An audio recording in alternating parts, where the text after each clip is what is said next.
Hi friends, நம்ம இன்றைக்கி இந்த வீடியோவில் நம்ம ட்ரேயில் கொஞ்சம் சீடெல்லாம் முளைக்க போட்டோம்ல, அதில் வந்து என்னென்ன செடியெல்லாம் முளைச்சிருக்கு அப்படின்னு தான் இதில் பார்க்க போகிறோம்.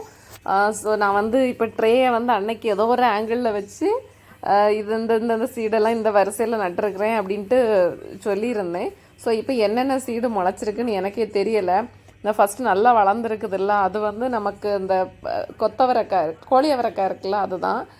ஸோ இது வந்து கேபேஜுன்னு நினைக்கிறேன். கேபேஜ் சீடோ இல்லைனா கேபேஜ் இல்லைனா ப்ரோக்கோலி, இந்த ரெண்டில் ஏதோ ஒன்று, எனக்கு கன்ஃபார்மாக தெரியலை. ஸோ அதுவும் கொஞ்சம் முளைச்சிருக்கு. நான் இது வரைக்கும் சீடு வந்து இந்த இதில் க்ரோ பேக்கில் முளைக்க போட்டு முளைக்கல, ஆனால் ட்ரேயில் போட்டு நல்ல ரிசல்ட்டு தான் நமக்கு கிடச்சிருக்கு. இது வந்து தக்காளி செடி.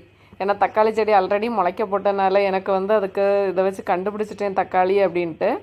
அப்புறமா இந்த சைடில் முளைச்சிருக்கு. நான் இந்த சைடு வந்து ஒரு கேரட் ஒரு 4 இதில் போட்டிருந்தேன்.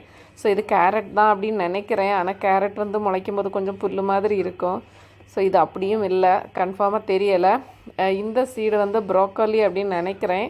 ப்ரோக்கோலியா கேப்சிகமா அப்படின்ட்டு தெரியலை கன்ஃபார்மாக. ஸோ இதெல்லாம் கொஞ்சம் வளர்ந்ததுக்கப்புறமா நமக்கு வந்து என்னென்ன சீடுன்னு கரெக்டாக கண்டுபிடிக்கலாம் அப்படின்னு நினைக்கிறேன். Thank you friends. என்னோட அப்டேட் உங்களுக்கு பிடிச்சா லைக் பண்ணுங்கள், ஷேர் பண்ணுங்கள், மறக்காமல் நம்ம சேனலை சப்ஸ்கிரைப் பண்ணுங்கள், உங்கள் ஃப்ரெண்ட்ஸ்க்கும் ஷேர் பண்ணுங்கள். தேங்க்யூ.